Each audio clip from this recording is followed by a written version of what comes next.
Hello everyone, and welcome to the second webinar of our WEkEO Essentials series. My name is Marine, and I'm a Training and Capacity Development Officer at Mercator Ocean International, and I'll be one of your hosts today.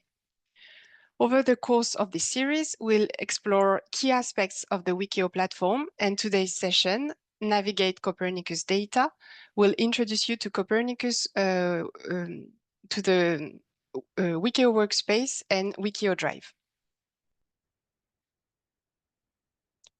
Before we begin, let's quickly go over some house rules to make sure you enjoyed this webinar to the fullest. Please don't use the chat box on your right-hand side for questions. It's there for quick greetings or casual exchanges. If you have a technical or content-related question, we invite you to use the dedicated Q&A section. You'll find the Q&A button at the top of your screen. Simply click to open the dedicated space where you can ask your questions to our speakers. We'll have a single Q&A session for all speakers at the end. So when you submit a question, it would really help if you mention which speaker it's for. And while you're there, you'll also see a quick survey about today's webinar. So feel free to fill it out anytime during the session or after the session, as we'll send you a link to the survey as well in an email. This time, we're also introducing the opportunity to speak directly with our speakers. Just use the raise your hand function at the bottom of your Zoom screen, and during the Q&A, we'll give you the microphone for up to 3 minutes to engage directly with the speakers. Please use this option for relevant questions linked to their presentations and the Copernicus Marine Service, and don't forget to also write your questions in the Q&A tab so we can keep track of them for the post-event report. And we ask that you just ask one question when you raise your hand, as we want to ensure as many people can actually talk with the speakers. Finally, we encourage you to visit the guidelines and resources section on the event website.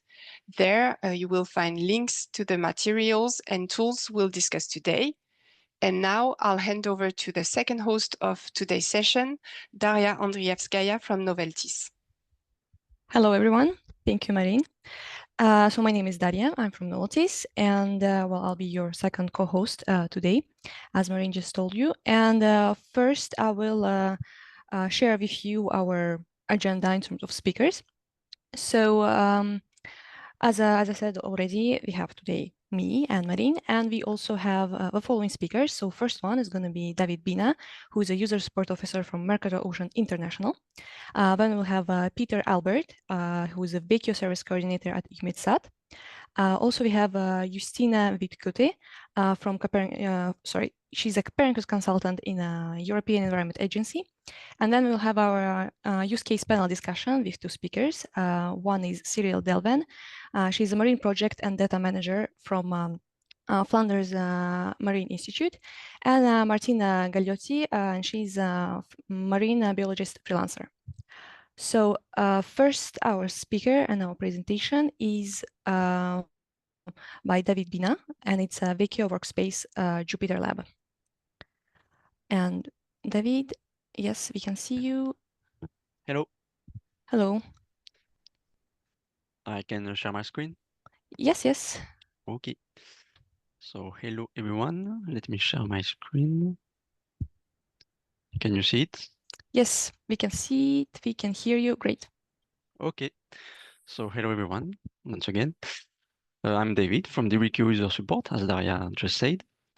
And today I will present an overview of the WEkEO Workspace and more precisely of the JupyterLab platform, and also a quick overview of the Jupyter catalog. And on the JupyterLab platform, I will show you a notebook to learn how to download data via the Harmonized Data Access API.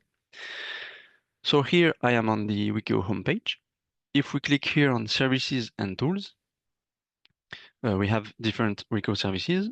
And here in the middle, we have the WEkEO Workspace. we can click on Learn More to access to the description page of the WEkEO Workspace, which is basically an interactive environment to run scripts within the WEkEO ecosystem. It comes with a JupyterLab platform that I will show you in a moment. The JupyterLab platform offers a wide variety of notebooks that cover different use cases and that are accessible to all users. On the JupyterLab platform and the workspace, you will find different tools like Xcube Viewer or EO Canvas that will be presented during the session 3 of our webinar series, as well as other tools like RStudio that we'll explore in our next presentation, and additional features. And also we have access to the Jupyter catalog, which is another way to have access to the complete collection of our notebooks, of the WEkEO notebooks. And I will show you this in my presentation also. And then if you scroll a little bit more, you can see how to upgrade your plan, and you have access to the Help Center, which is a library of useful articles. So let me go to the top of this page. To access to the JupyterLab, we have to sign in to our WEkEO account. So here on the top right, I can click on Sign In, and then I sign in to my WEkEO account. By doing this, I reach this dashboard. So I won't do this overview today, as you already seen it in the session 1. But really quickly, we have here the different services of WEkEO. So we have the access to the data viewer. We can open the data catalog from the expert data viewer. Here is the workspace I will open in a moment. And also here we have the link to the Jupyter catalog. The WEkEO Drive that Peter will present. Here we can upgrade our plan to have access to more advanced tools. And if we scroll a little bit, we have access once again to the Help Center. So if I click here on Open, I will open the JupyterLab. For saving us some time, yes, I'm skipping here just a few steps that I will show you from an article of our Help Center. But basically, you reach this platform, the JupyterLab platform. So if you are totally new to the JupyterLab interface, basically you have here on the top a menu. On the left, we have a file explorer. And on the right, we have the different tools and let's say kernels, environments we can launch notebooks from. And especially what I want to highlight from now is the WEkEO Lab kernel, which is important because it's an environment that is at your disposal, and that provides the necessary packages to download WEkEO data and then to do some post-processing. And more precisely, the WEkEO Lab includes the HDA, so for harmonized data access, the HDA package allowing to download WEkEO data. So make sure that when you are working with a notebook, basically you can pick this kernel to work and download data. Okay, here on the file explorer, you can see that you have a public folder, and then the other one are your own folder. So if I right click here, I could create a new folder if I wanted. Just to show you, so the public folder is a shared folder for everyone. So in a nutshell, you will find all the notebooks in these different folders. And for example, if you go on WEkEO for data folder, you have here a notebook called Welcome to WEkEO JupyterLab. So if you are totally new to the JupyterLab interface environment or to how to run some notebooks, I would invite you to begin with this notebook.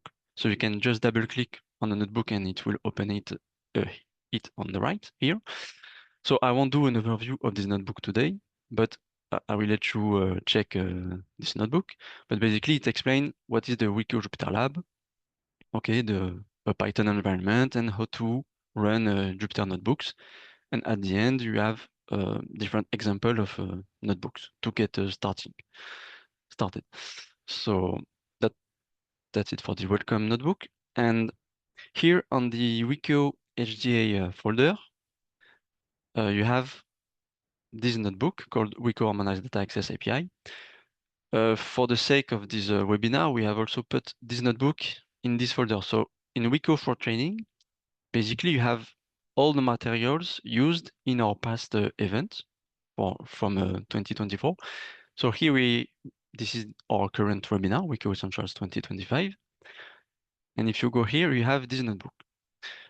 One remark I want to tell you is that when you are in the public folder, you can open the notebook like I've done here, and you can run the cells, but you cannot modify the notebook and then save the modifications. So just to show you, when you want to work and modify this notebook, for example, to download your own data of interest, I would rather encourage you to right-click on the notebook. Then you can click on copy. If you click on this icon, you will be redirected to the home directory. I can go in one of my folders. So for example, my work, and here I go in one of my folder and I could click on paste. So I will do it for the example. I have already done it before this presentation, but yeah, I have pasted it. So now let me just delete this one. But if I open this notebook, now I can modify it and save the modifications because I am on my own working directory.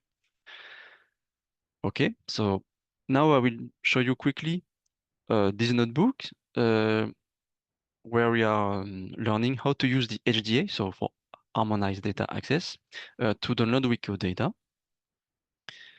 So basically, and first, yeah, as I was saying before, I first check that I am selecting the WEkEO lab kernel.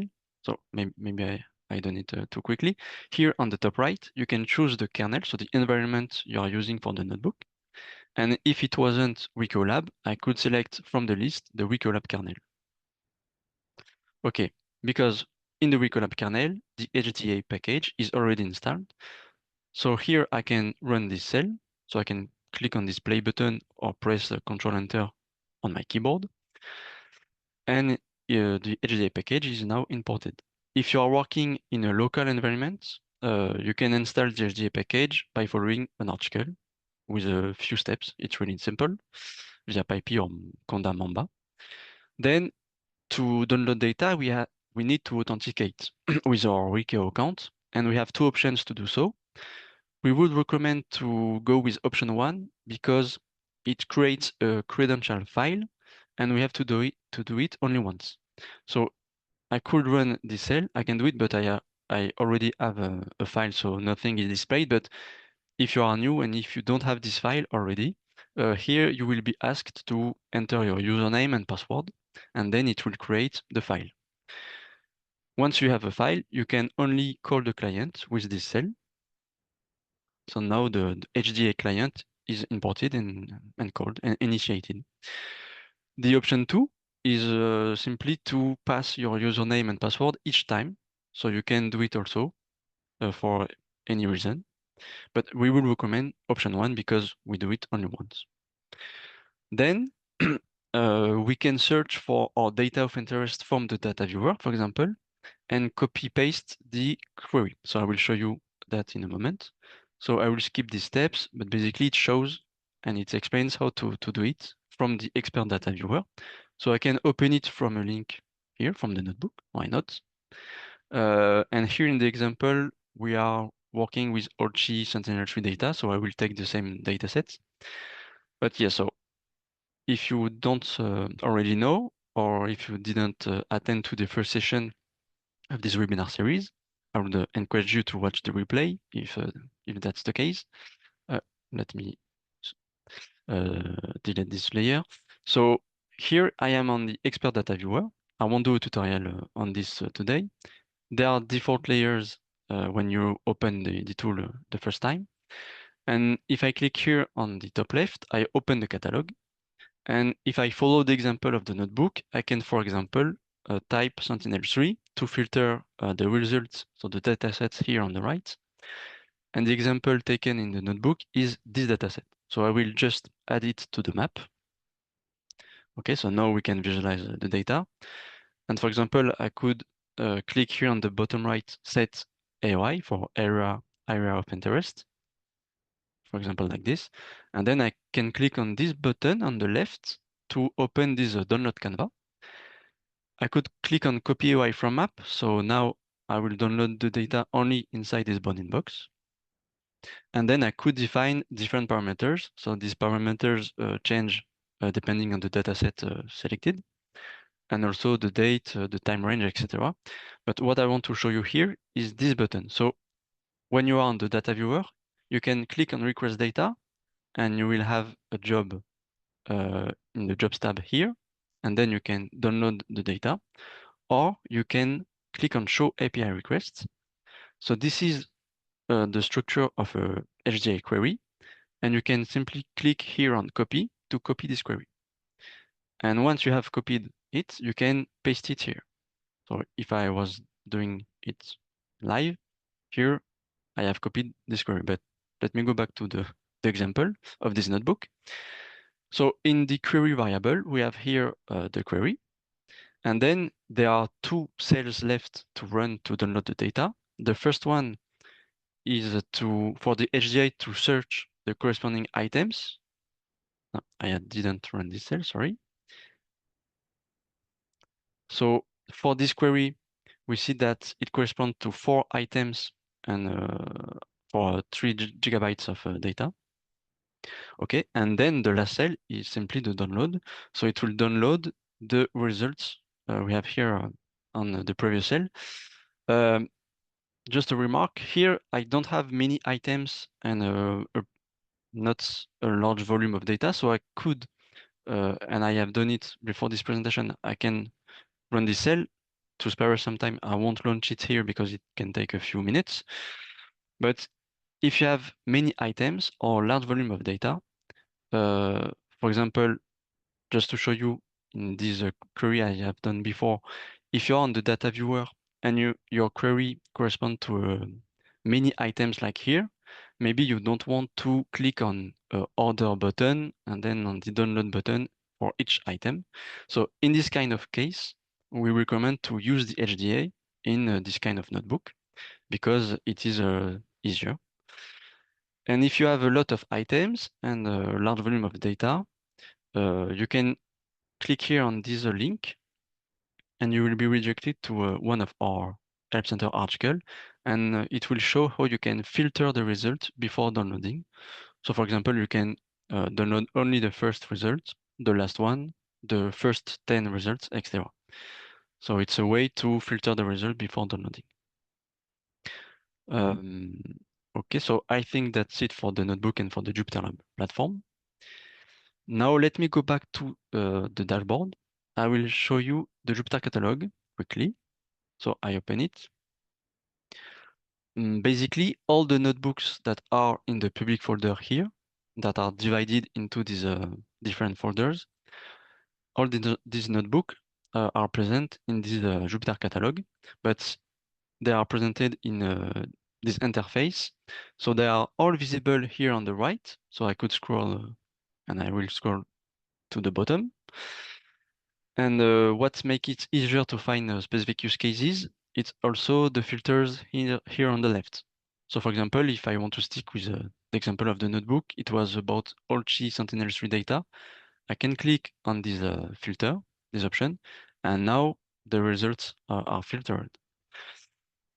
You can click on a notebook here, and it will open a page when you will have an overview of the notebook. So this time we are not on the JupyterLab platform, so we can't run the cells, but it is an overview of the notebook, so we can see what's the content of the notebook, what we do in this notebook. So for example, here it's about plotting some Sentinel-3 Olchi data. So we can find it interesting or not for our needs. So, and here, if I go back on the top of the page, I could click on Open on GitLab to open this notebook on GitLab, or I can click also on Open via Jupyter. I will do it. And even if I have already this JupyterLab tab here on my web browser, it will open this notebook here on this tab in the JupyterLab, the same JupyterLab platform. And remember that, as I've said at the beginning, this notebook is in the public folder. So as you can see, it's the same notebook that we have seen on the website. But here I could not modify it and save it. So I can run the cell and see what's in it. But we are in the public folder, in the WEkEO for Chains folder. So if I wanted to work with it, remember to copy it and paste it in your own working directory. Okay, so now I will close it. And that's pretty much it for the Jupyter catalog. So feel free to use the filters on the left. You can reset the filters here. You have different thematics here that are also here on the left. And yeah, that's it for the Jupyter catalog. There are plenty of useful notebooks that you can get inspiration from. And now I will go back one last time to my dashboard. I will scroll and open the Help Center just to show you how we can find, search for, and find valuable information from this library of articles. So the Help Center is a collection of articles that are divided into the collection you see here. Let me zoom in a little bit. If you are totally new to WEkEO, I would encourage you to check this Getting Started collection. And if you have, if you need, or if you are searching for information for the data viewer, for example, you have this collection. How to download data, you have this collection.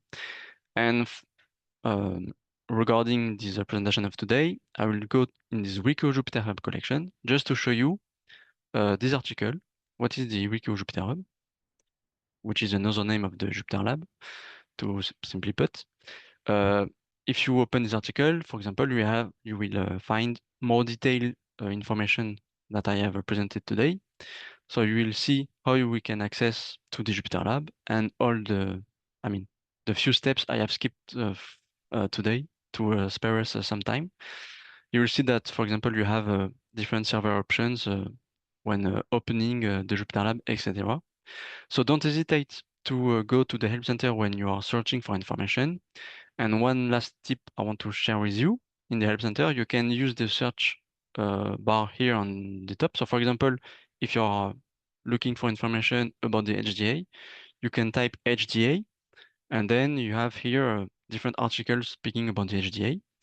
And for example, this article, How to Use the HDA API in Python, shows basically what I have shown with the notebook. So, and you can, by the way, download the notebook from the article also, and you will find the steps we have seen. So how to import the HDA module and how to authenticate, and then copy paste the query and download data. And then you will find more information like this one. So this was the link I have clicked from the notebook, how to filter the results before downloading and searching for specific items, etc. So that's it for the Help Center. And before wrapping up, I want to show you the widget chat here on the bottom right that you will find on the bottom right of every WEkEO page. So here we are on the home menu. On the right, you have the news feed. So you will find the news about events, for example, like this WEkEO Essentials webinar, or about new features. The help menu is basically the Help Center. You will find the same articles as the Help Center. And then here on the messages menu, you can open a new conversation. When you do so, please be aware that you are first talking with a Neo, that is our AI agent. It has a lot of knowledge, and there is a high chance it can answer to your question. But don't be afraid if it doesn't, or if you simply want to speak to a human agent, you will be able to click on the Talk to Human button, or you can simply ask with a natural language to talk to a human agent. And then the conversation will be redirected to us, a human agent. So now that's it for my presentation, and thank you for your attention.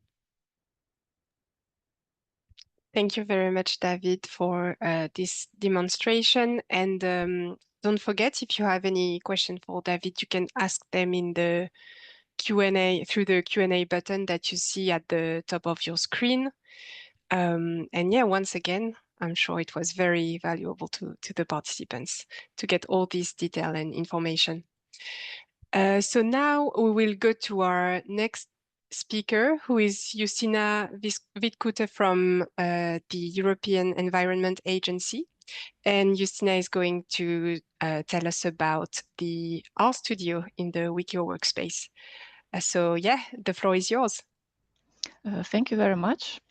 And hello, everyone. So today I will be building a little bit on what David was just telling about. I will introduce you to the HDA-R client and RStudio.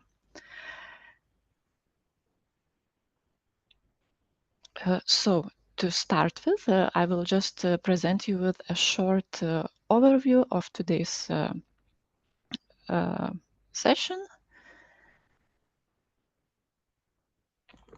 And here's just a quick look what we will be covering today. We will start with an intro to the Harmonized Data Access API client for R, and then I will walk you through the available R packages on WEkEO and how they can be leveraged through the R interfaces. And finally, I will show you everything in action with a short demo. Always a highlight, but you know, occasionally also a test of nerves. So let's kick things off with the Harmonized Data Access API client for R. This client is enabled via HDA-R package. This is a dedicated R package that makes accessing data from WEkEO HDA API simple and straightforward. And with just a few lines of code, you can search, you can filter, and download data sets. So you don't need to worry about crafting complicated API calls or switching between the tools and programming languages. And whether you are working locally or you are using WEkEO's Workspace, HDA-R keeps everything seamless and scriptable. So shortly, it takes care of all the details so you can focus on the data. When you are working on WEkEO's Workspace, you will find many familiar and widely used packages already pre-installed. For example, ggplot, sfterror, and they are covering everything from data visualization and geospatial analysis. Before you start working with them, it's quite handy also to know how they are handled on the WEkEO's Workspace. It depends whether the package needs system libraries or not. If it does, then it's already pre-installed and maintained in the platform, and users won't be able to update or reinstall them. But that is keeping the thing stable.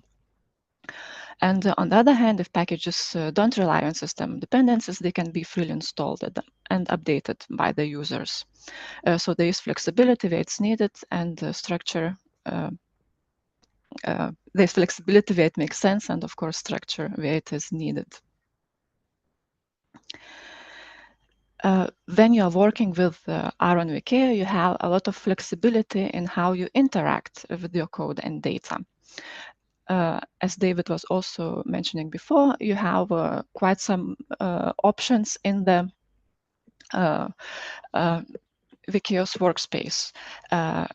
You can use R console for quick direct commands, perfect for text for testing things on the fly. You can also use R Jupyter notebooks if you prefer a mix of code, outputs, and notes in one place. It's also a great option if you want an interactive analysis or sharing your workflows. If you are feeling more comfortable in an integrated development environment, you can choose also RStudio. And that's what we'll be also focusing today, later on in my demo. And of course, if you want to create an R file and run it directly from the terminal, you can as well do that. For the demo, I will guide you through how you can search and filter and download data using the HDR package.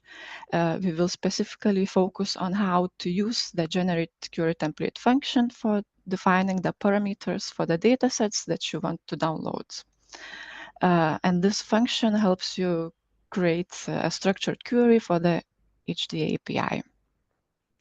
And once the data will be retrieved, I will just give you a quick sense of how the data can be explored once it's in your hands. But let's move to the WEkEO's workspace. And it might look familiar now. So as it was mentioned before, I will be focusing on the RStudio. And there I will use for this presentation are Markdown notebooks that are in nature very similar to the Jupyter notebooks, as it allows to run and visualize your code alongside your specified text. I also like it because there is an option to export your code into HTML, PDF, or Word file. You can also navigate in your code by looking at the outline. So that's really handy if you want to share your workflows and document your code. But let's start after this short introduction with the demo. So if you want to know more about the HDAR package, you can do that by calling a dedicated vignette that serves as a guide for the HDAR package. By running this chunk of code, the vignette appears in the help section. So after this webinar, you just can take a look at it and explore it a little bit more. If you are not working on the WEkEO's workspace, you will need to install HDAR package, and that you can do directly downloading that package from CRAN or grabbing a development version from the EA's HDAR, from the EA's GitHub that stores HDAR package code. So before starting every session, you need to load the HDAR package. And I'm just doing it now. And a prerequisite to use HDAR is to have a WEkEO account. And you also need to authenticate your client. If you are an occasional user, you just can pass your username and password into the client, and then you can also save it for the future sessions. As I am a regular user, and if you are as well, then you can, once you have the credentials saved, you can initialize the client without passing any credentials. And just for checking the authentication, you can retrieve a unique token that you can use for the session, and then you can check if all the things are in place. Also, one more thing, for the first-time users, you need to accept terms and conditions. Before accepting them, you have actually an option to read them in a user-friendly interface. That's quite nice. And I can also actually check which terms and conditions I have accepted. And in my case, I have accepted them all because I have been working with the package before. You also have the same option if you want to accept the terms and conditions all at once by running this chunk of code. But that would be all for all the practicalities. Let's go to the fun part. Let's start exploring the datasets.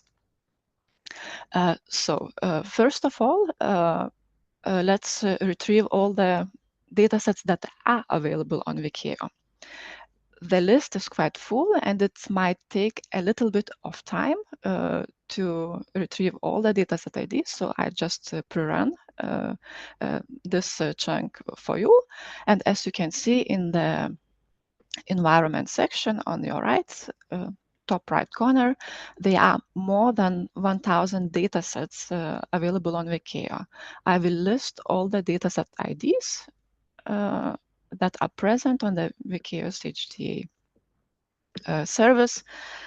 It looks quite overwhelming, to be fair, but no worries. There is a method that will help you to find your way around. And that's the datasets method that allows you to pass any string pattern that will search for the datasets in the HDA service that match that string pattern. Way before, I was searching for the datasets that are related to grasslands. I can as well type crops, and it will find all the datasets that are related with crops. It actually searches into the metadata of the dataset.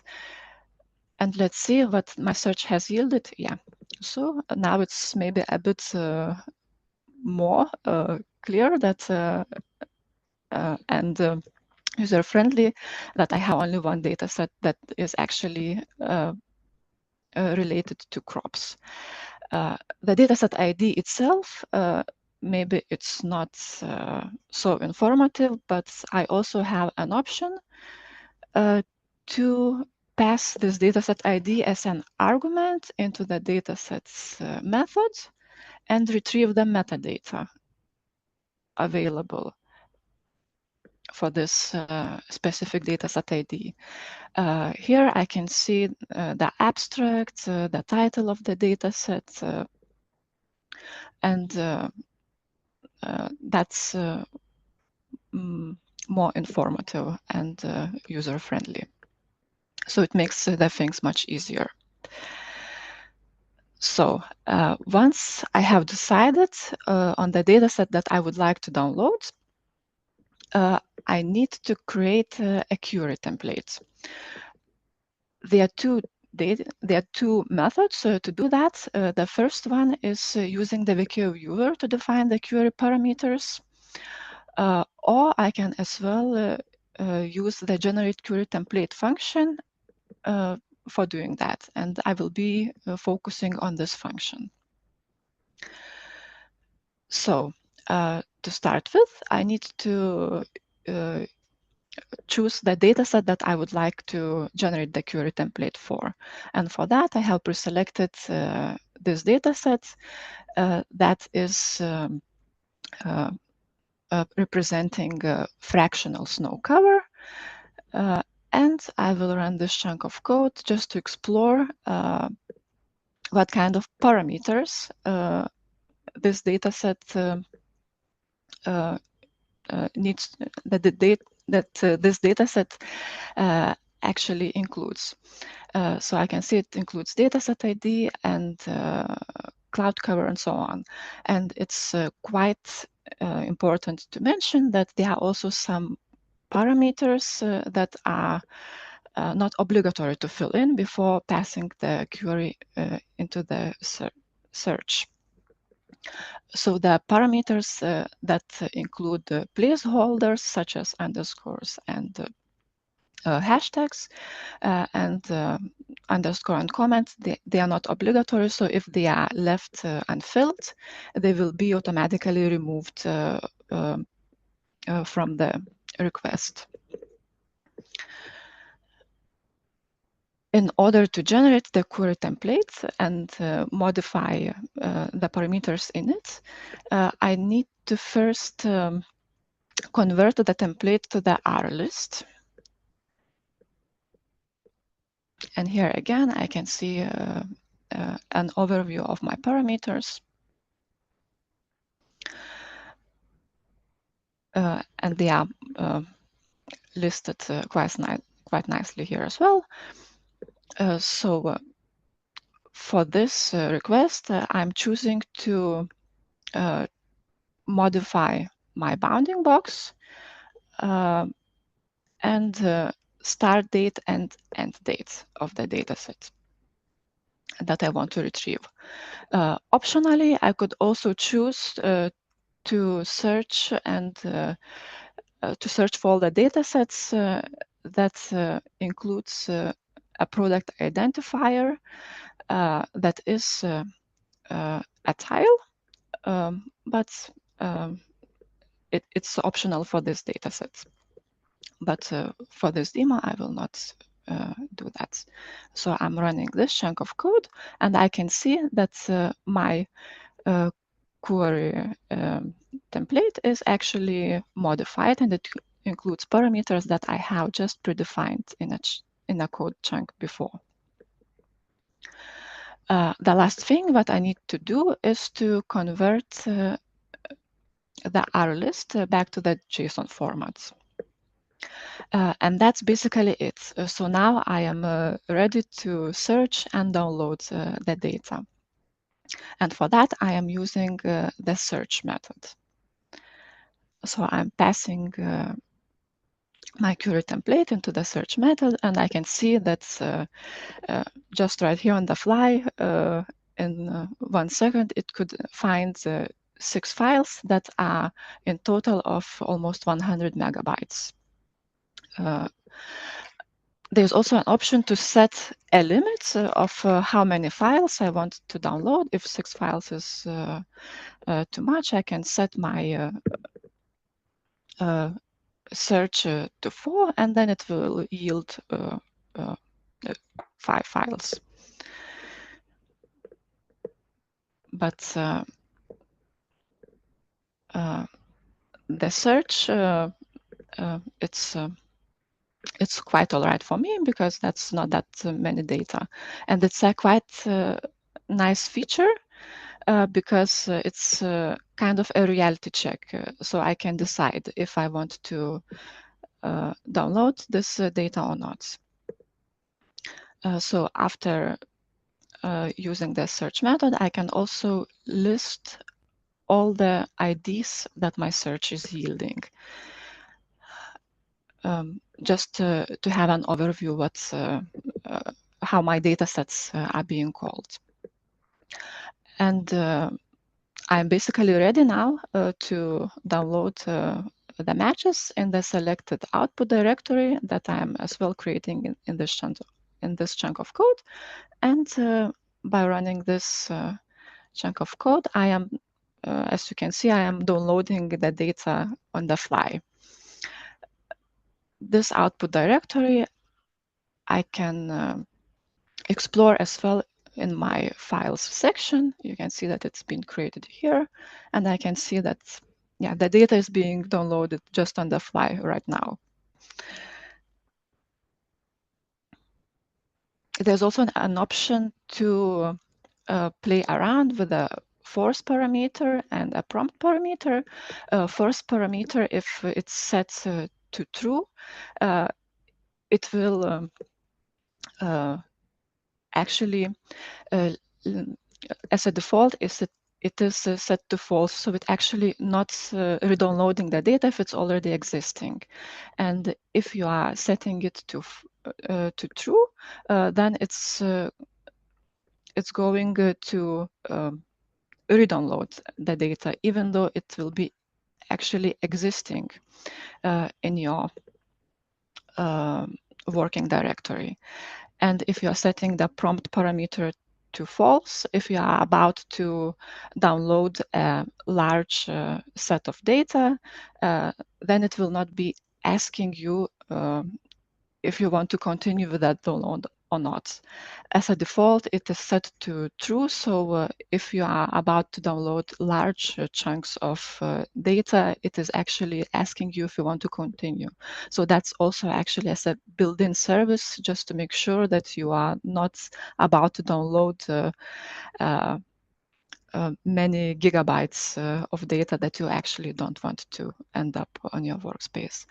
And that's it. We are done with the download now, quite a couple of seconds ago. And let's list actually all the files in our outputs directory. We can see that the files are zip files. And in order to start working with the data and explore it more, I need to decompress the files. It's done. I have unzipped the files in a dedicated directory. And if I'm navigating to it, I can see that this product consists of different div files that is indicating, that is actually presenting different products as well. So I will start to get a better look what this data includes. So I will start visualizing it. I will use Terra package. I will load it to the session. And I will choose one of the products that is in one of the folders, and that being fractional snow cover top of the canopy.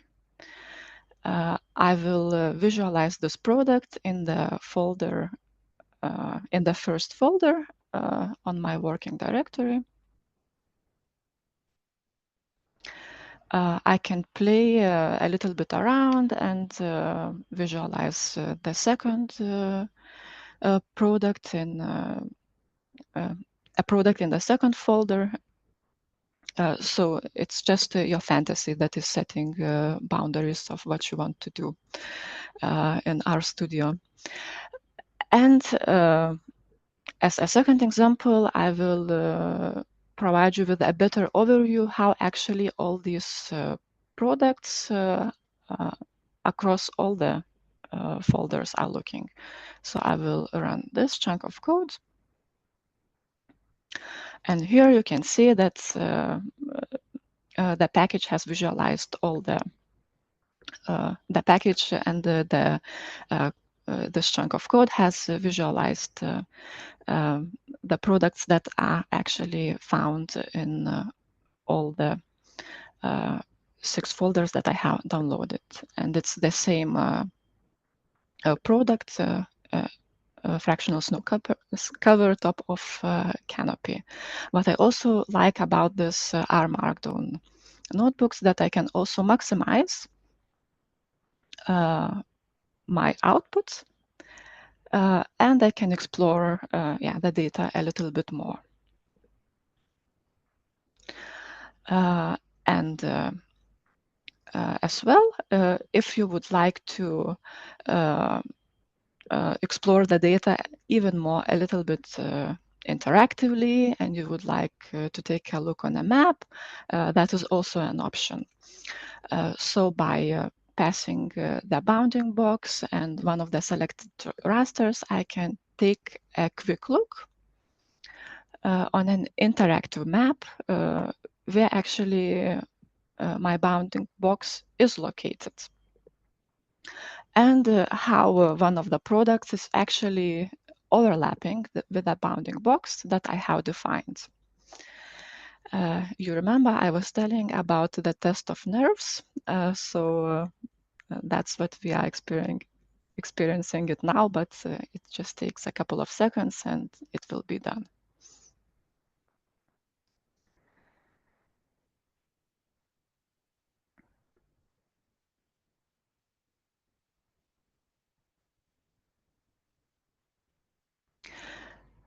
You can as well try and choose another type of products.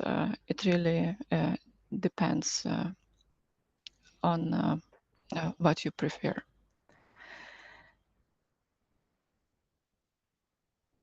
Yes, and it's right here.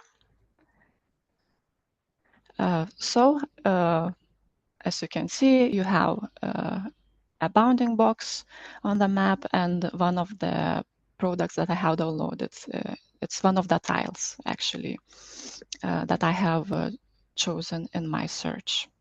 So I can zoom in and zoom out and take a closer look. How is my data looking like? But that would be it for this demo and my presentation. I will wrap up with that. And I hope you got inspired and you are better equipped now with all the tools and options. And you are eager to explore more. Thank you very much. Thank you very much, Justina. Thank you for this demonstration.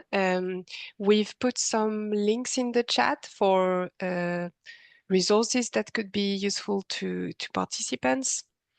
Yeah, we hope that you gain some insight from this demonstration. So thank you again. Now we're going to go to a presentation by Peter Albert from EUMETSAT, who's going to tell us about the WEkEO Drive. Hi, Peter. Hi, good morning. Welcome, everybody. And The floor is will yours. share my screen.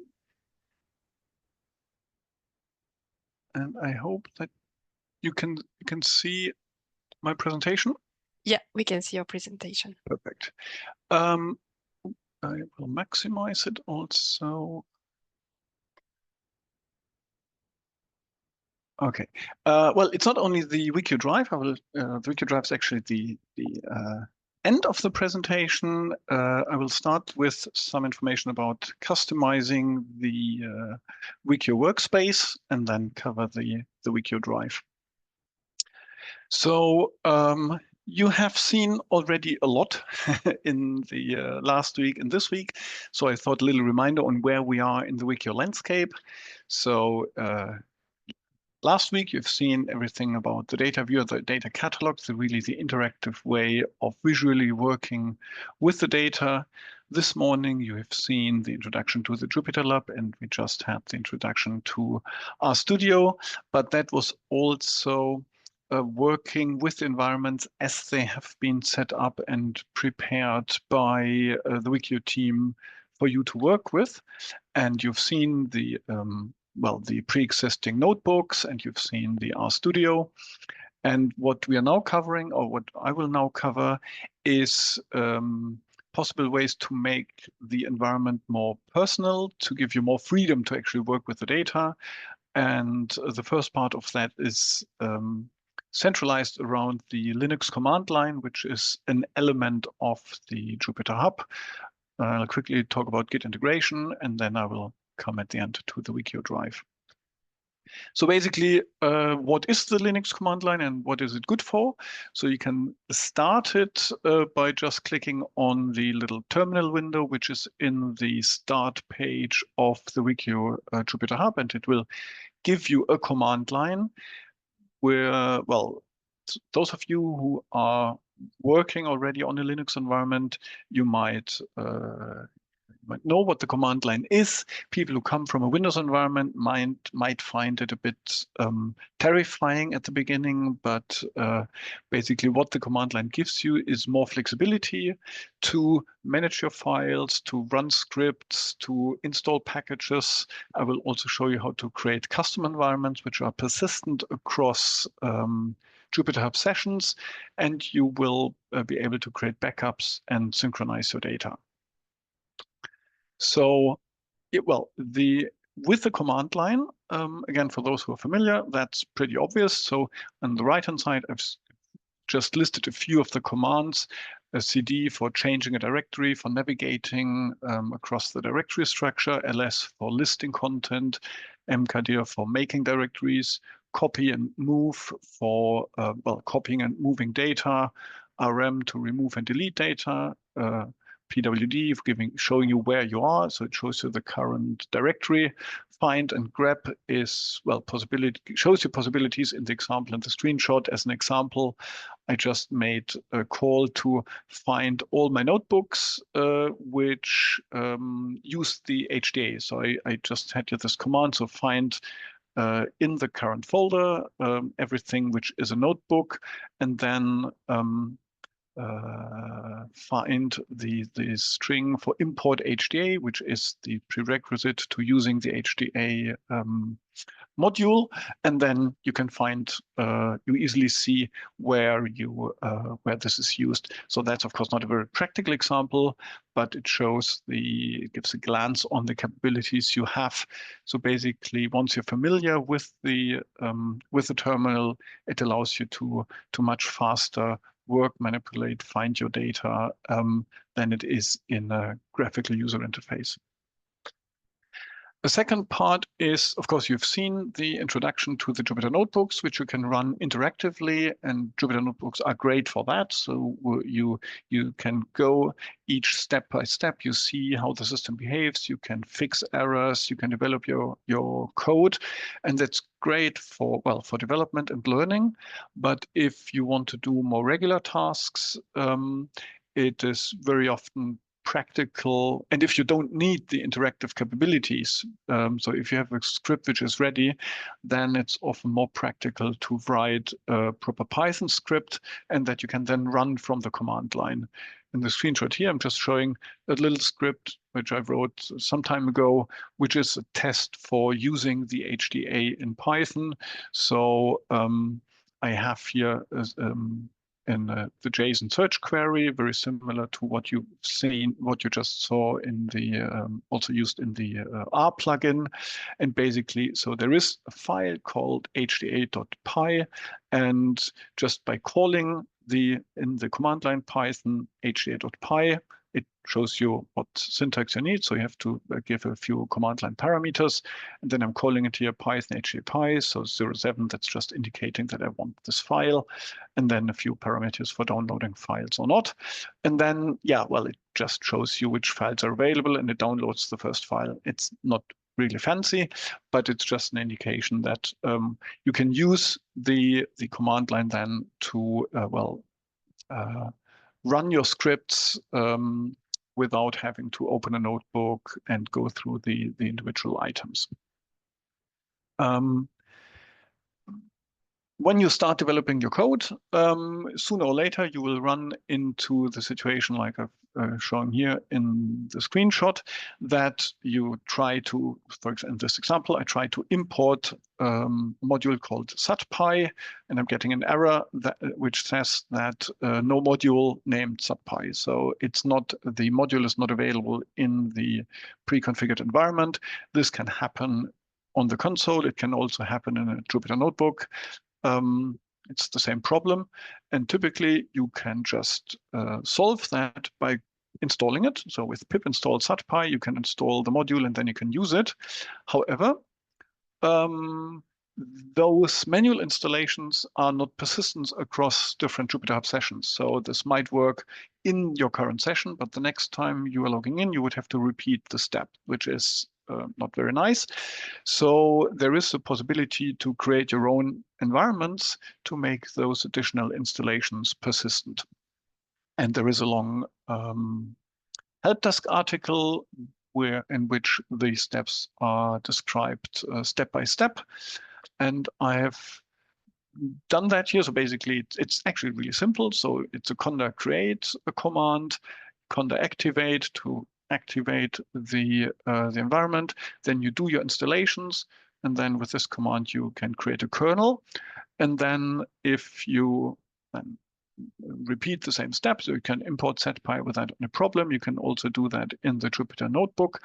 And in the Jupyter Notebook here in this where it reads WEkEO Lab at the moment, if you click on that, then you can select the kernel which you have created here, and I gave it the name satpy. So you select that kernel, and then you can import the modules. And as I said, this part is persistent across the JupyterHub sessions.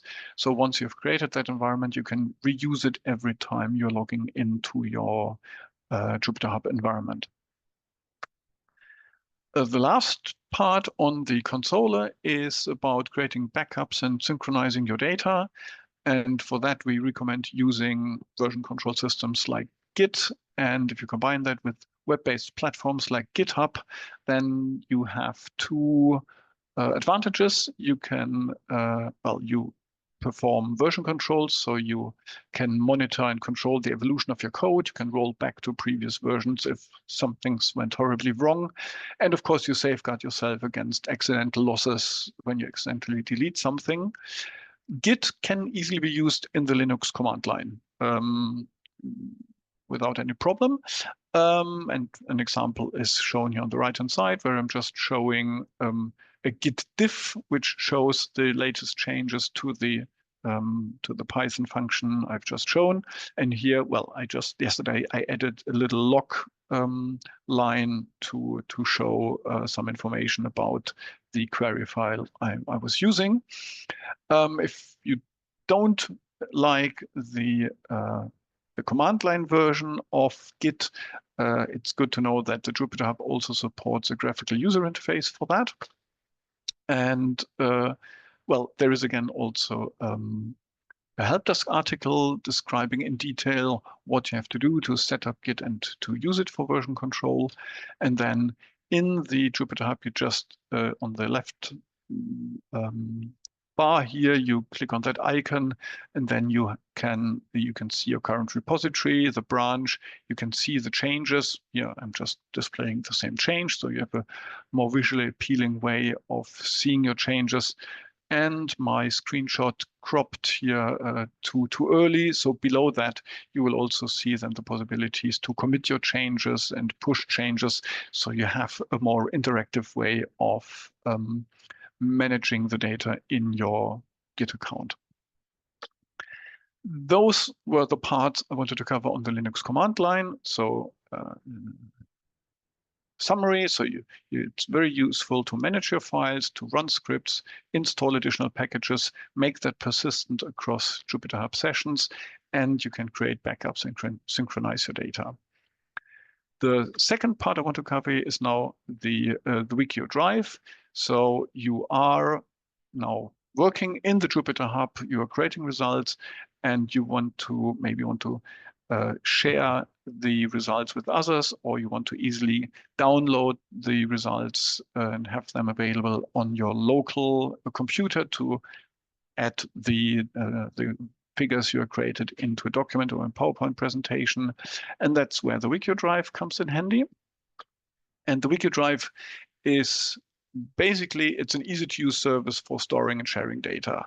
In brackets, storage capacity is limited. So as a user, you have 8 GB. So it's good for the results, for plots, for everything, but you can't store large data set on it because 8 GB is what it is. It has a web front end, very similar to Dropbox and Google Drive and stuff. So you have folders and files. You can upload and download files during the web front end. But you can also write from the JupyterHub directly to the WEkEO Drive using the WebDAV client. And as usual, there is a help desk article which shows you in detail how to do that. Basically, you import the client, you specify the URL of the WEkEO Drive, your username and your password, and then you just with client upload and download, you can upload and download files to the WEkEO Drive. And on the other side, if you want to integrate it into your Windows machine, then you can use also the WebDAV URL and the WEkEO Drive password for mapping the WEkEO Drive to a Windows folder. So you can work on the JupyterHub, create plots, create your results, store them to the WEkEO Drive, and they automatically appear then in your Windows folder, from where you can then use them in your presentations or documents. And that already brings me to the end of my presentation. and I'm happy to answer questions if you have any. Thank you, Peter. I'm sure we will have some questions for you, but first we will move to our next part of today's webinar. So now we will move to use case panel discussion. And for that, we invite our first speaker, Cyrielle. Are you here? Hi, Daria. Yes, I'm here. Okay, great. Let me just share my screen.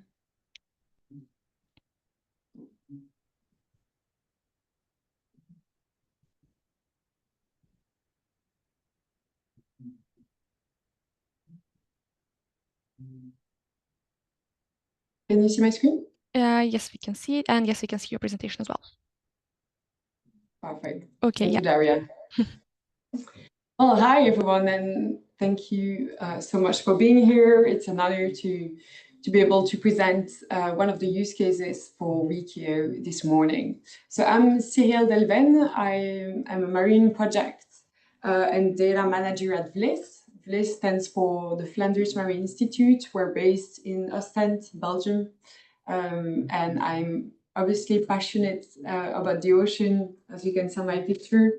And I work at VLIS, but also do research on my own time on sea turtles. So I have kind of different points of view regarding how we can use data and data platforms such as WEkEO. So I hope I'll be able to provide you with a nice use case.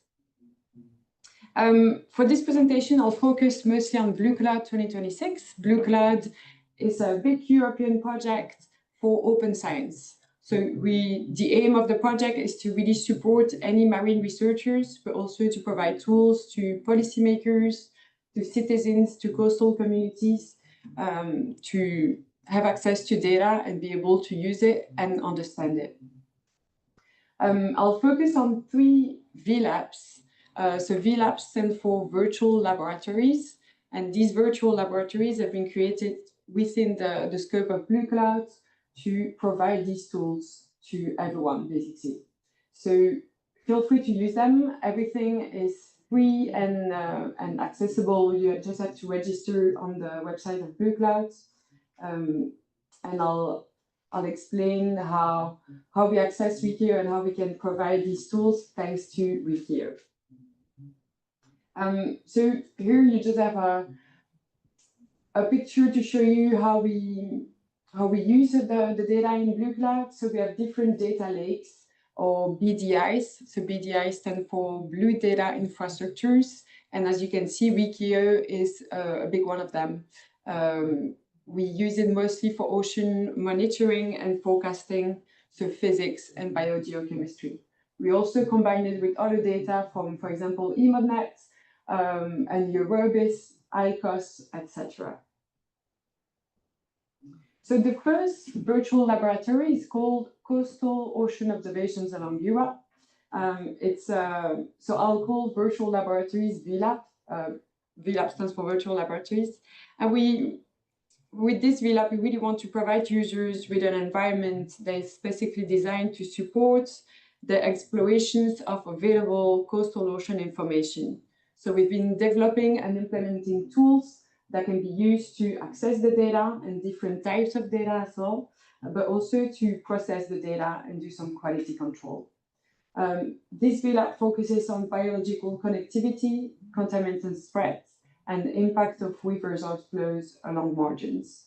So I think the WEkEO team is going to provide you with some links through the chat, but I've also put a lot of links in the slides that you'll probably have after this webinar. So you can have access to the handbook on how to use the VLab. You also have some videos that explain what the VLab entails and some fact sheets, etc. Just as a side point, this VLab was created by Instituto Hidrográfico in Portugal, along with IEEE and SOCIP. So these experts have been working hard to provide these tools. So please feel free to ask any questions to me, but I might direct you to them if it's anything technical. The second VLab is the coastal currents from observations. It's also a very interesting VLAB that aims to show a multi-source approach framework to study and reconstruct surface currents with Delvenne. And Delvenne is a variational inverse method to really reconstruct the currents. So it's kind of technical. It's basically a Jupyter notebook written in Julia language. But we're also at the moment developing a use case on old spill simulation model along with CMCC.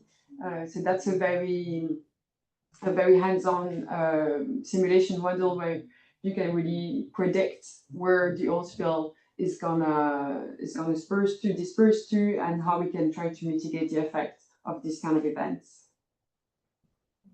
The third VLAB is the marine environmental indicators. We have a lot of different marine indicators. The two that are using WEkEO are marine heat wave indicator and ocean heat content.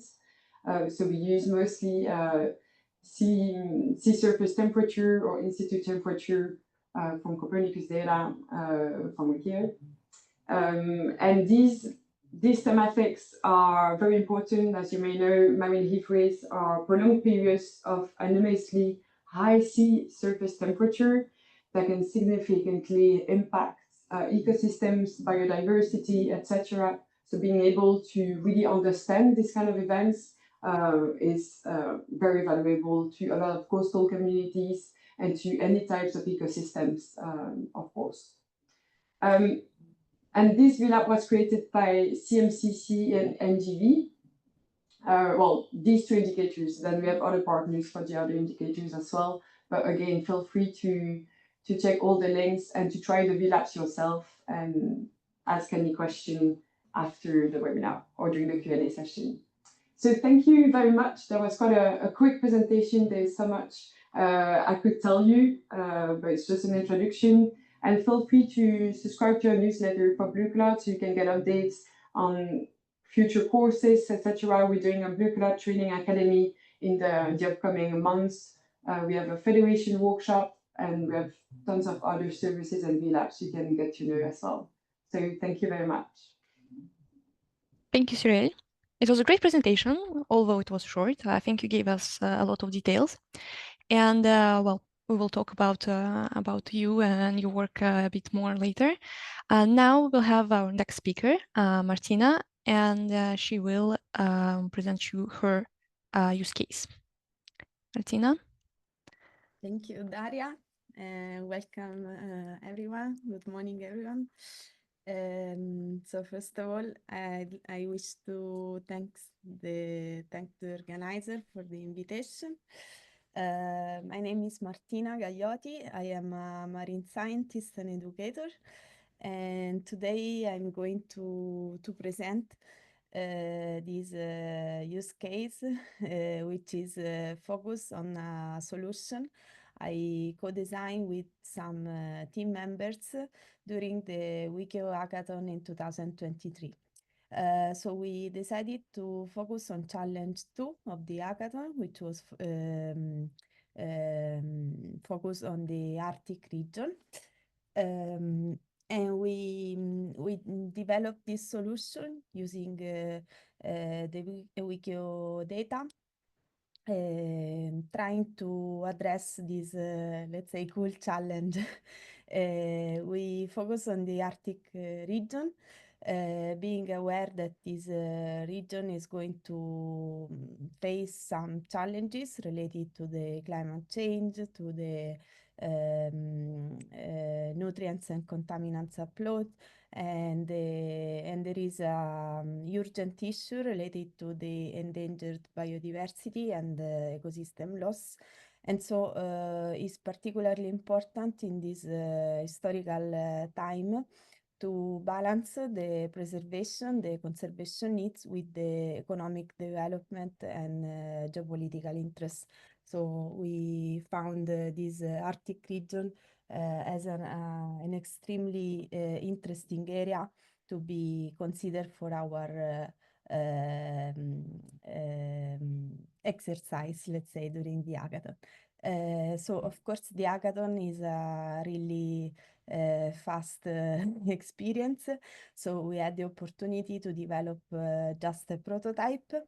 Our prototype was an interoperable application combining operational oceanographic data to address even the economic development needs and conservation priorities, applying a systematic conservation planning perspective.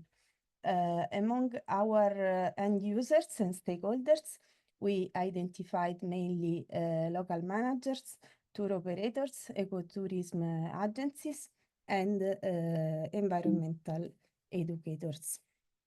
To develop our solution, we used different datasets, including the data and information access services, the Copernicus Marine Service products, the EUMETSAT data store, and the Copernicus Climate Change Service products, and the Atmosphere Monitoring Service products, since we were aware of the need to integrate different sources.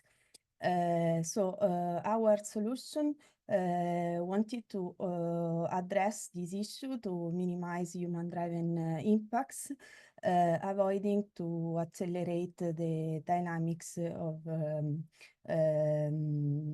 irreversible tipping points. So addressing conservation priorities, integrating in our solution some what-if scenarios, and identifying some consistent proxies to address also other relevant driving forces which are not expressly addressed by the WEkEO data. So first of all, we decided to focus on the conservation priorities to raise awareness among tourists, also on the presence of vulnerable species in the area that they may plan to visit during their trips in the Arctic.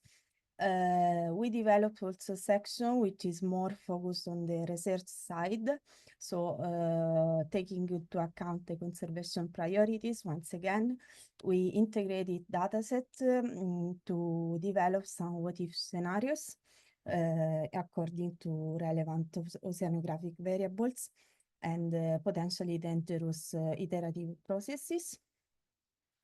Once again, from a research perspective, we attempted to identify some consistent proxies to address also other relevant driving forces, and in particular considering historical trends and long-term series datasets, which can be really interesting for this kind of polar region. So this is a general overview in the interest of the short time I have now. But if you have the curiosity to discover a little bit more on our idea, you can find the link here. So just scan this QR code. And there is also a short video, the video pitch presentation we did during the hackathon. And for any other further information, do not hesitate to get in touch. So thank you for your attention. Thank you very much, Martina. It was a very interesting presentation. And well, if there are questions, we will take them a bit later. Now we will move to our panel discussion. So in this panel discussion, both Cyrielle and Martina, they're invited to answer some questions that we prepared for them in advance. And I hope we will have these questions on the screen so our participants can see it. Great, thank you. So first question is, what is one surprising or unexpected insight you've gained from working with Copernicus data? So you can answer as you wish, Cyrielle or Martina, who wants to start, and then you can, of course, we'll have a little discussion. I'm happy to start, Daria, if you want. Yeah, of course. I'd say that I was very surprised in a good way from everything you can do with these types of data. For example, as I said, the oil spill simulation model, it's very surprising to see that from one data set and from one sort of data, you can really create a model that can that can be used in your everyday life, or that can really change people's life. So yes, I think that would be my answer to that, but also indicators such as marine heat wave. Yeah. Okay, yeah. Martina, okay. You want to elaborate or add something? Or yeah.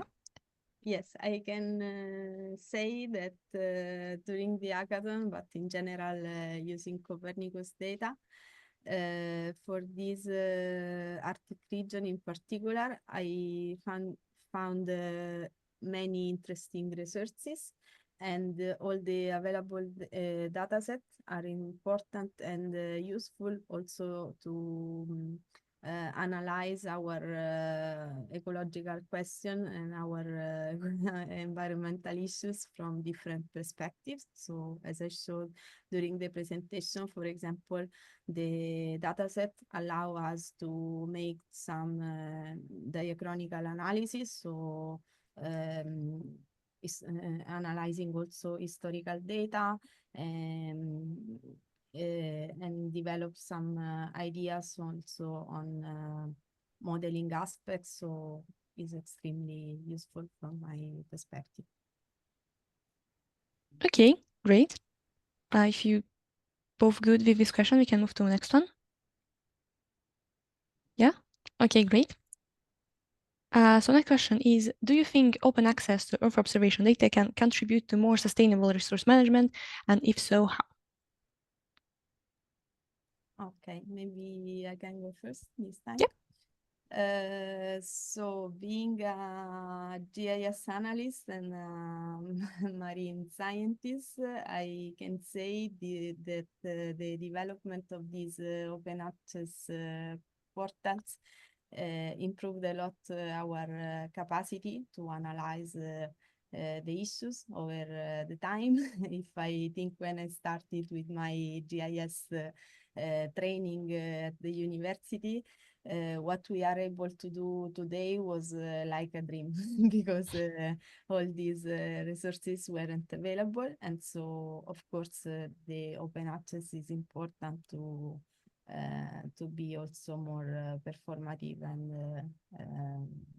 powerful in terms of analysis and results. So it's important to have them available. Yeah, okay. Cyrielle?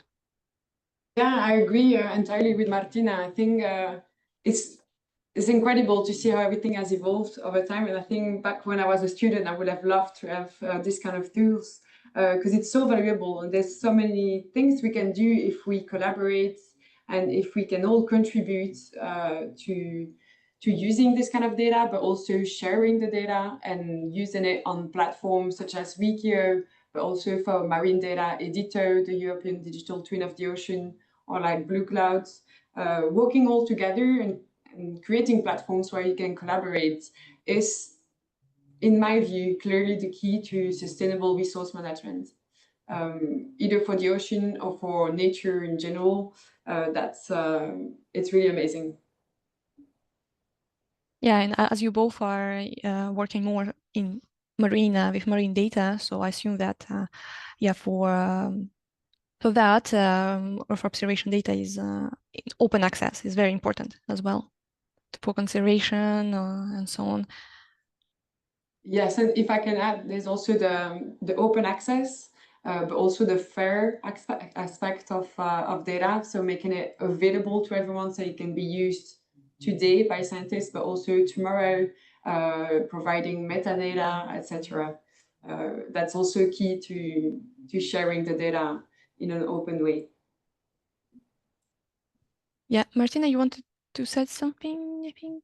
Yes, I absolutely agree with Cyrielle, and I can say also that this FAIR principle is a powerful driving force for us because once again in the past it was one of the main obstacles to find data, especially for marine sciences. It is extremely important because we have huge issues in terms of financial sustainability of our marine exploration, marine fieldwork.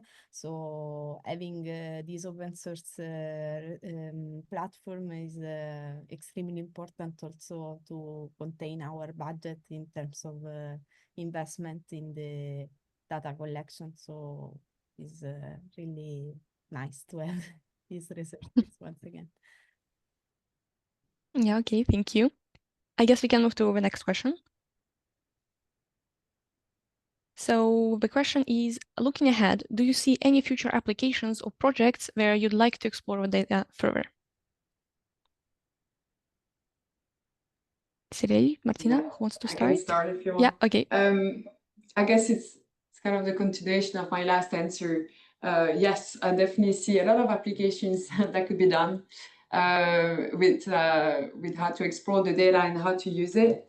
As I said, I think collaborating and putting everything together is a key way to look at the ocean. There's only one ocean, so if there is a marine heat wave, if there is any changes in currents, it's gonna impact biodiversity or certain types of ecosystems, etc. So one way I could see the data being used in the future would be, as I said, or by using VLABs within Blue Cloud or in Editor, where if you're a scientist in or specialize in one subject, you can share your data somewhere or your models or something that you've been working on, and then someone else can pick that up and combine it with their work as well. And that's just going to create more collaboration, more fluent ways of how scientists can talk with each other, but also making it more available to everyone, because data is not, we don't need spreadsheets. We need to see it visually and understand what the data means, because that's what, when there's a scientist in the field, that's why you see the animals, or you see the plants or the currents, and that's what you want to show, but you have to use data to show that. So if we can provide the tools for people to understand what a scientist sees, I think that would be great. Within Blue Cloud, just one example I could give is we have a VLAB, which is a global fisheries atlas. So we've been standardizing spreadsheets from fisheries. So it's very valuable data, because fisheries data is quite tough to have, and everyone has different types of data. So it's formatted in a different way. And this VLAB really tries to put it all together so that we can better track the species or track the way that they're being fished or caught. But it's also a good way to protect the species. And if we can combine this kind of data with data from WEkEO, for example, from currents, from sea surface temperature, it could be a much better tool than it already is. So yeah, go ahead, Martina, if you have something to add. Yes, I absolutely agree with you, Cyrielle, and I can say these portals, these just spatial infrastructure are also some powerful tools in terms of dissemination. As an expert who is deeply engaged also in the ocean literacy mission, I can say that these open access resources can be useful also to fill the gap we still having between the scientific world and the wider society, because having all these data available and developing also these user-friendly, let's say, interfaces can be a way to make people aware of what is going on marine ecosystems, or in terms of climate change, or other pressing issues we have on marine systems, and making them able to see the real data and to believe that what we still saying as scientists is real. And so I think it's really important to empower all these systems to integrate the data from the different sources. So I think to IMODNet, to Copernicus infrastructure, to the digital twin of the ocean, everything is useful, and of course all this data can be used in thousands of different applications. So it's important to have them. Okay, thank you. And you, Martina, as a researcher, do you already have any further plans, projects where you use some data from Copernicus services? Or maybe for a future of this use case you already presented? Of course, what I can say is that these kind of resources are really useful to me, and I use them daily for different aims, both for more properly defined scientific goals, but also for dissemination, as I was saying. For example, I developed some projects within the European Blue School network, and I always focus at least one meeting with the students speaking about this kind of resources. So trying to introduce them the concept of geospatial analysis applied to the environmental issues. And so in general, I think I will use them again. Okay. And Cyrielle, you? Maybe in scope of the same project, or? Yes, probably, but there's many ways this type of data can be used, because as I said, it's linked to everything.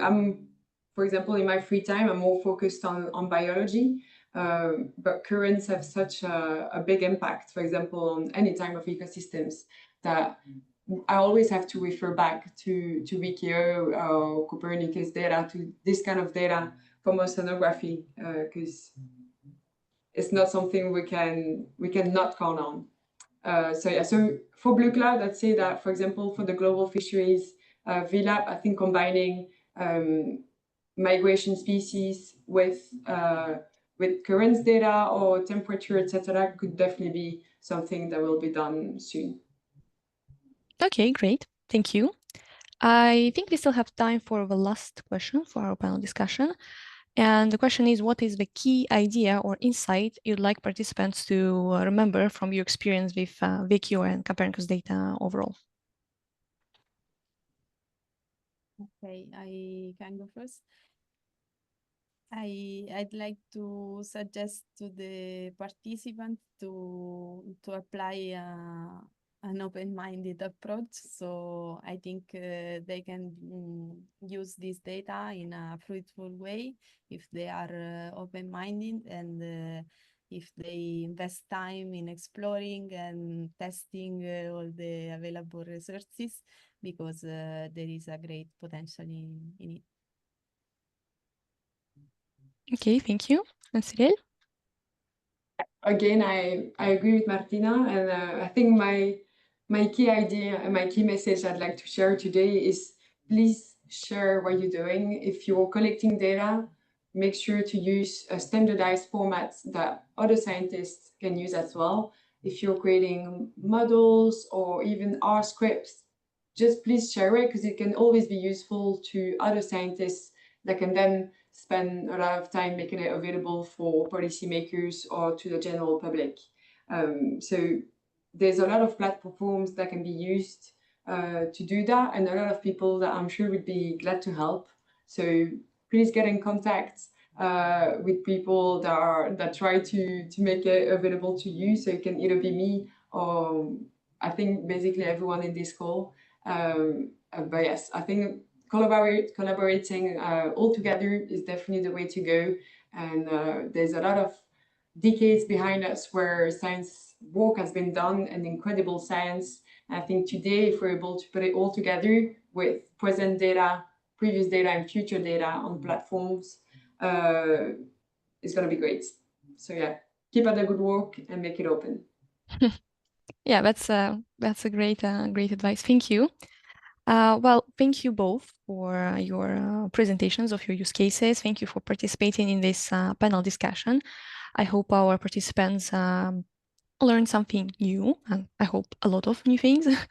And now we will move to a Q&A session. there we will have questions both for you and for our speakers. And I will give floor to Marine, and she will explain you how it's going to go. Thank you, Daria.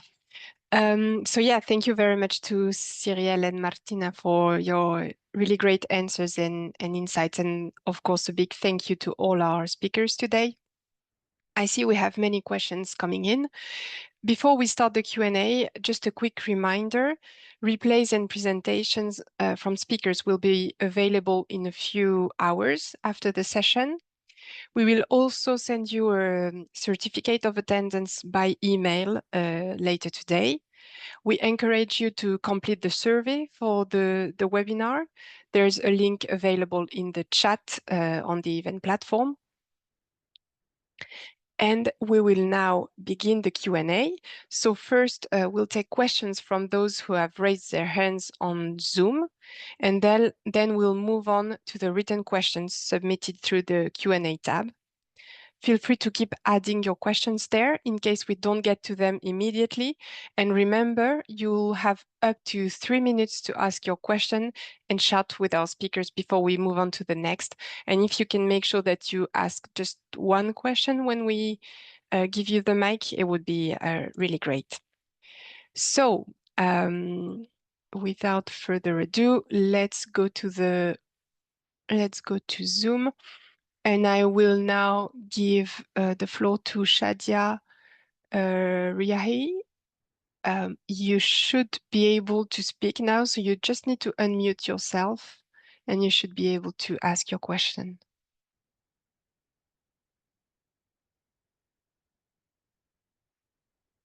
Hello, I can see you've unmuted yourself. Hello, can you hear me? Yes, we can hear you. Hi. Hello, everyone. Thank you for this informative webinar. So my question is, should I be a programmer to just use the Jupyter and the code, the scripts of this? I don't know, because I guess because I'm not okay. I'm geologist, so I don't have so many knowledge about the programming and the code scripts and something like that. So maybe I see you, David, if you'd like to answer this. Yes. thank you. Thank you. Well, thank you for your question. My answer would be, globally speaking, no, you don't need to be a programmer or developer. In WEkEO, we try to give you and share all the materials you need and you can use to download data and even to do some post-processing. So, like I have shown in my presentation, I know it was short, but for example, if you go in the Jupyter catalog, you will find plenty of notebooks that you can check, that you can use, and then download them or just, like I've shown during my presentation, copy paste in your own working directory on the JupyterLab platform to be able to modify them with your own data of interest.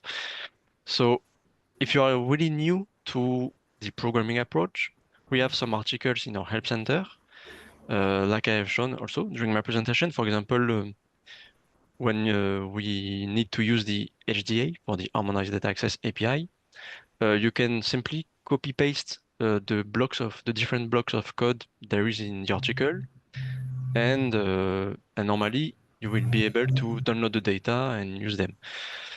If you're my answer would depend on your level of knowledge on the different programming languages like Python or else. And if you're totally new to programming languages, I would recommend to first check some other learning materials on the web. So, for example, learning the basics of Python, if you really want to dig in and then be able to do what you want to do. But online today, there are plenty of tutorials to learn Python or R. I won't recommend to begin with R, but maybe with Python. And then using the HDA is really simple.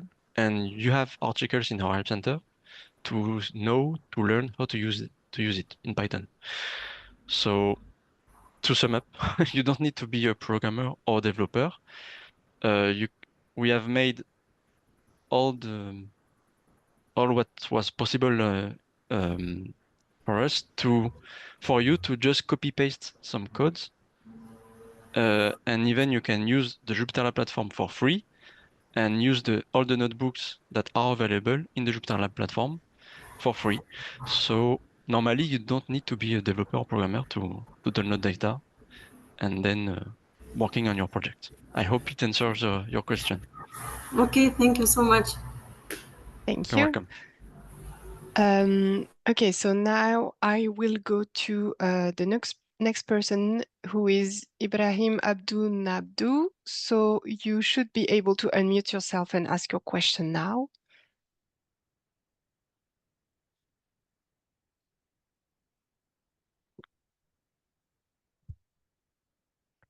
Hello. I don't think.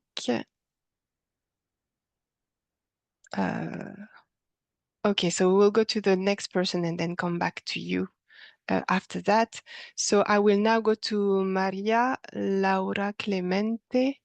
You should be able to unmute yourself and speak now. Oh, good morning, and thank Hi. you for this opportunity. Yes, I have two questions, actually. The first one is about interoperability, because I'd like to know if the Copernicus data set can be downloaded according to a particular standard, like, I don't know, I know, for instance, the importance in Europe of FIWARE smart data models, for instance.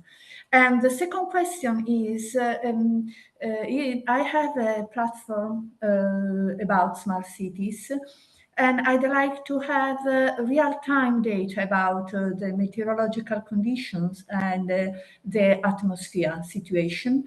And so I'd like to know if through the HDA API, I am able to get this data. Thank you. Thank you in advance. Thank you for your questions. David, I can see you again. Would you like to start answering? I can try to give some elements, and then Peter will complete, I'm sure. Well, because the first question, I'm not sure I have understood it 100%, but basically through the HDA, I mean, all the data provided by WEkEO is respecting certain conventions with a specific format like NetCDF or GeoTIFF, etc. But I don't know if it answers the first question. And then I forgot the second question. Sorry. What was the second question already? The second maybe one Peter, was, if you... yeah, I can take that maybe because it was on NRT meteorological data.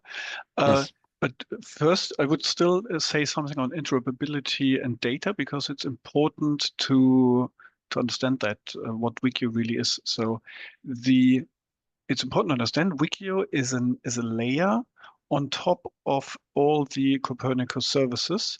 And what WEkEO is doing, WEkEO is providing the original Copernicus data as generated by the Copernicus services. And the reason why WEkEO has been put in place is because there is a certain variety. So some data is in NetCDF format, some data is in other formats, some are moving to SAR, which improves the possibilities for interoperability. Some don't, or will do it later. And with the WEkEO harmonized data access, you have a persistent layer, which is always the same. So as a user, you can learn to know the HDA, and then you get the original data irrespective of the format in which it is actually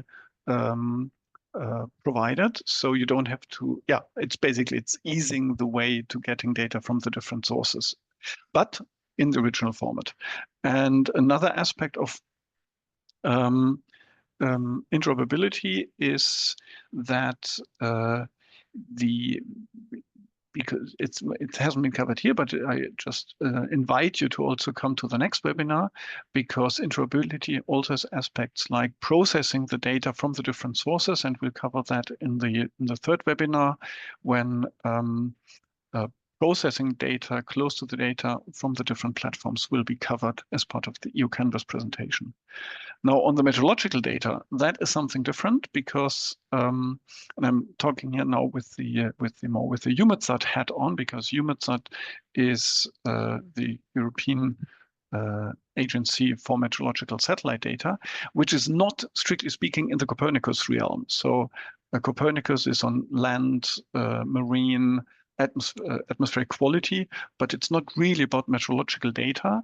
Some of the EUMETSAT data is available in WEkEO as contributing mission data, but but not everything. So if you are interested in really core meteorological data, then I would suggest to really, well, check the EUMETSAT website and there check for EUMETcast, which is the EUMETSAT service for providing NRT data.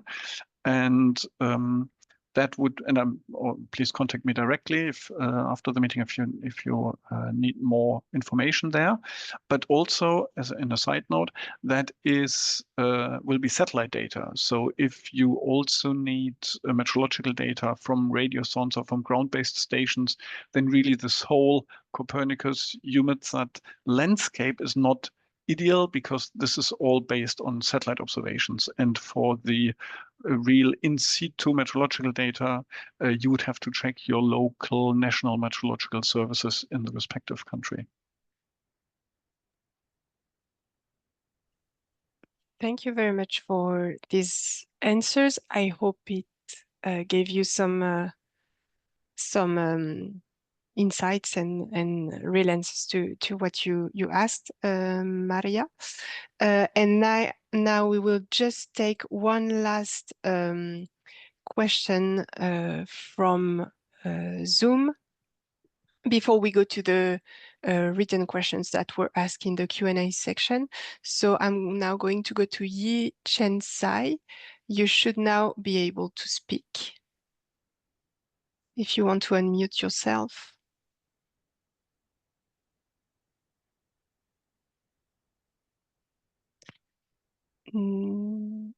Hello, I can see you unmute. We can't hear you, just in case.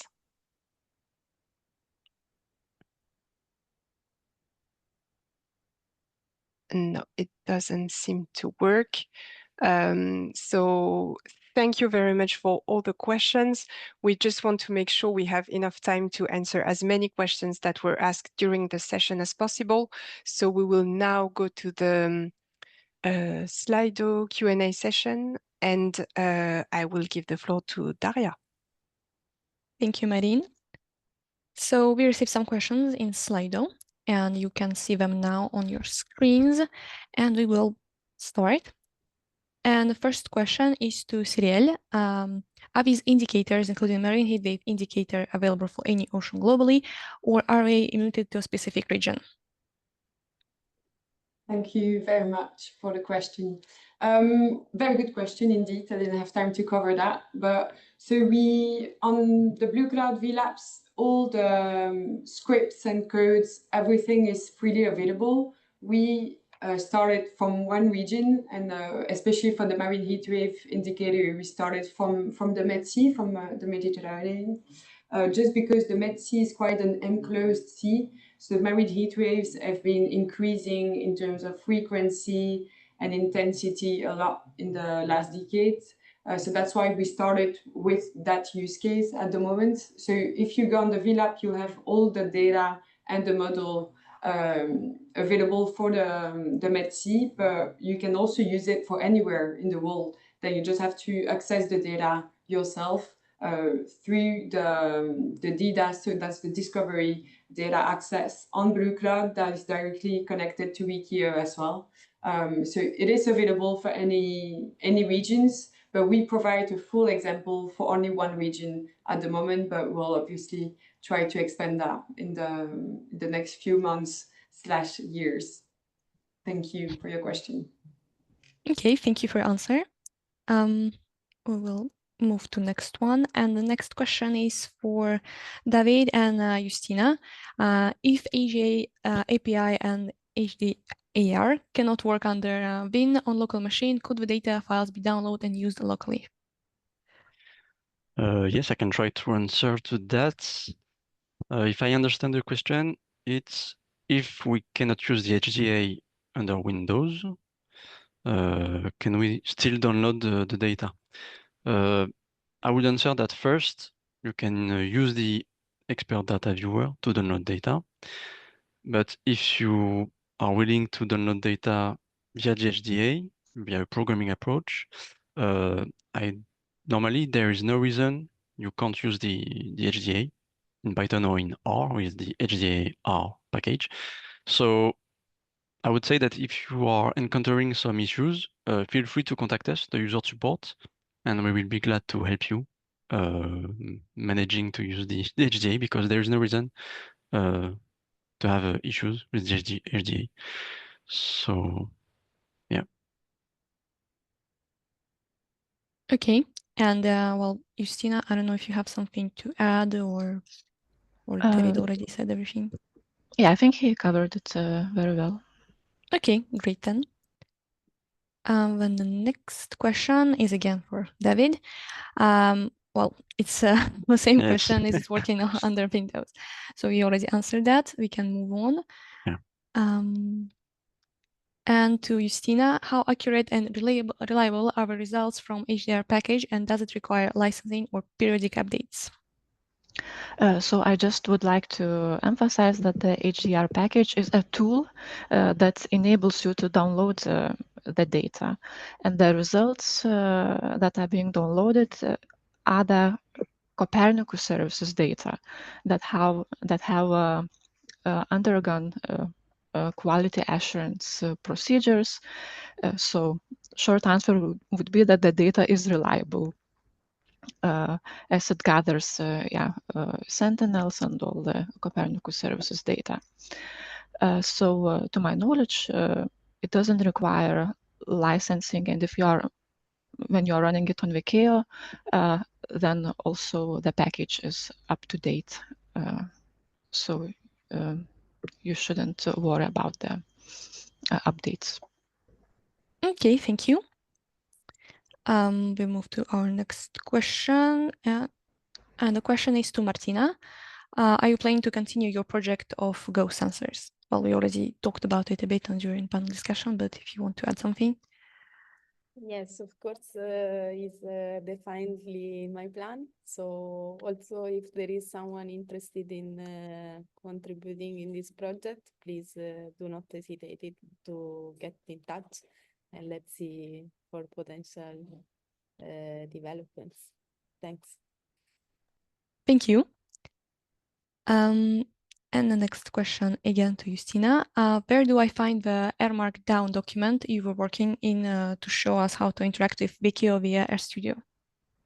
It will be made available after this webinar, so I guess you will receive a notification, an email that's with all the documents and presentations that were used for this webinar. So it will be available together with the presentations. And if I may add, yes, sure. What you are just saying, Justina, normally your materials will be available in the folder I have shown during my presentation. So in the public folder, there is the WEkEO for Training folder. And in this folder, there is the WEkEO Essentials 2025 folder, in which you will find all the materials we have shown during this presentation. So that's the location where you will find what Justina presented. Okay, great. Thank you both. Next question is to Peter. Is it possible to integrate generative AI commands with Linux commands for data analysis purposes? Now, okay, that is a whole world of questions, and but two answers. One is that we are soon publishing a generative AI code snippet generator, which I guess is not exactly the direction the original question goes into. So this will be a tool which will help you write code to analyze the data, because it will provide you code snippets. But so the AI part is not on the data analysis, but it is on the code generation. On the data analysis using AI, there a very interesting, very recent development is that we are now on the Jupyter notebooks, on the Jupyter Hub. You can, when you start the Jupyter Hub, you can find an environment where you can use GPUs. And this is currently, we are testing that. So we have limited the number of users who can use that. But in that environment, you can actually use generative AI and let that help you analyze the data, and you can use the GPU capabilities to do that. Now, we are not offering in WEkEO pre-trained models or foundation models, so you would have to include the models you want to use. But I've seen already an example where somebody has used an existing model to make an image assessment, to get a description of the image using generative AI. So the framework is there with the new Jupyter environment with GPUs. Okay, thank you, Peter. We will move to next question, and I guess this is more like a general question to everyone, all our speakers. I'm new to collecting satellite data in an interactive way, exploring options. What are the benefits and drawbacks of WEkEO versus Google Earth Engine? I don't know who can answer. I can start. Well, I would say, there is many differences between Google Earth Engine and WEkEO. Google Earth Engine is a free service provided by a commercial entity. So, and Google Earth, they are copying and storing data from many different sources and make that data available in an admittedly really easy to use way. But when you're using Google Earth Engine, you're depending on the decisions Google as a commercial company does on making the data available. They can stop the service at any time. So you don't have specific, you can't be sure about the service you get, and the terms and references of Google Earth Engine do not allow the usage of their infrastructure and their APIs for commercial service, or at least you have to have an agreement with Google. On the other hand, WEkEO is a Copernicus service. Copernicus is free and public, funded by the European Commission. So it's a commitment by the European member states for providing public, free, and open access to the Copernicus data. So when using Copernicus data, and if using WEkEO as an additional layer to ease the access to the data, you know that you get the original data from the original source. So you're really working with the Copernicus data. You have access to the Copernicus help desk, so you can either through WEkEO or through the different untrusted entities, you get access to the experts who really know the origin of the data. You can help you really also understanding the data if you go down into the details of working with the data. And and in WEkEO, you have access to all Copernicus data. So all products, which can be a bit terrifying when you start looking into it, because it's a wealth of information. But you get everything, while Google Earth Engine only has a subset of data. But there is no such thing as a free lunch. And yeah, admittedly, Google Earth Engine is really much easier to use. If you just need drag and drop and click something, you really easily get nicely looking images. So as a starting point to display some data and play around, it is easier. But then it is more difficult, if not impossible, to embed it into more serious workflows, also combining it, for example, with other services. I talked about the EO Canvas, so processing the data, and or if you have your own processing and you're working with the data. So if you're starting to more scientifically work with the data, you have to go to the details of the data, understand it. Then I would say the Copernicus approach and the WEkEO methods of working with the data give you more flexibility and more freedom to work with the data, but it comes with a price. So there is a bit more complexity in WEkEO Copernicus, but you get more flexibility. Okay, thank you, Peter. Is there anything to add? Maybe David or? Well, I guess Peter say it all. Maybe I wanted to add that yes, with WEkEO offers more services than Google Earth Engine, which for me is more like a visualization tool with subsets, like Peter said. While with WEkEO you have access to other services like the Jupyter notebooks. So you have at your disposal some materials that Google Earth Engine, if I'm not mistaken, doesn't provide. So all these notebooks and services like Open API with the HDA, it empowers all kind of users like engineers, researchers, or analysts to conduct impactful work on pressing environmental and societal challenges. So, but this, despite additionally to what Peter said, I wanted to add this. Okay, yeah, great, thank you. Thank you for input. I think we can move to the next question, right? The next one is there a community or forum where users can exchange ideas or help each other? Well, I guess it's for you, David, or mostly as user support. I don't know if it's for me because I think it means users of WEkEO, yeah. Well, I can maybe also try. Okay, yeah. So because the answer is at the moment no. So we don't have a moderated forum or something, but I will take the idea and bring it to a user experience team meeting. So I guess we will discuss that.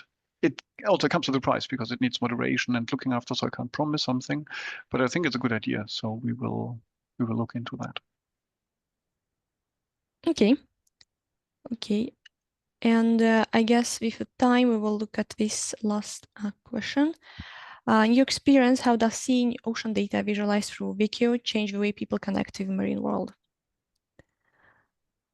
Maybe it's to our use case speakers, or we kind of talked about it a bit. So sure, I can give some more insight if you want. Maybe yeah. Martina can complete what I say, but I would say that obviously not everyone can go diving or can hop on a satellite or go to the moon to have an overview of how the ocean is connected. So I guess WEkEO is just a perfect tool to visualize that kind of data. As I said before, not in spreadsheets, but in actual visualization. So either through color changes, if it's temperature, or different colors for different kind of biodiversity centers, let's say. So yes, I guess people can feel more connected to the ocean if you can see on the platform what it means if you cannot see it in real life.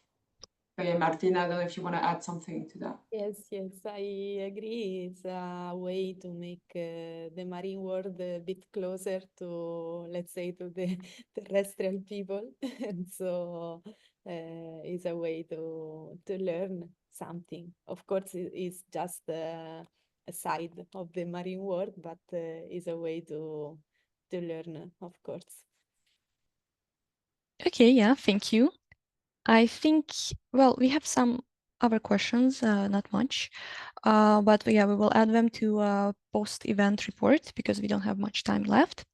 So thank you again very much to you, our speakers, to participating in this Q&A session. Thank you for your answers. Thank you to our participants as well for the questions. And before we finish this webinar, I just want to remind you about replace and polls. So at the web page of the event, you will find two tabs. So first one is Q&A, which is for polls. You can go there and answer some questions about this webinar. So to let us know how did it go for you, what you liked, and what you want to improve. And the other tab is replays, where all the replays, all the videos, all presentations, and the resources that were presented today, we will be made available today later. And as well, there's going to be a certificate of attendance for you. So this was the second webinar of our series. There's also a third one next Tuesday at the same time, same place. And well, we invite you to join us, of course, for that as well. And Marine, I don't know if you want to add something before we finish. No, you basically said it all, but we know we shared a lot of information today, so we really encourage you to watch the replay of the session and take your time to go through everything again. And yeah, the next session will be next Tuesday at 10 a.m. Central European Summertime, and we'll talk about other tools that are at your disposal, like EarthKit and EO Canvas. So we really encourage you to join the last session of this series to learn everything there is to know about WEkEO. So thanks again to all our speakers and the participants for today, and we'll see you next week. Thank you very much. Thank you. Thank you. Thank Bye-bye. you. Bye-bye. Bye-bye. Bye. Bye.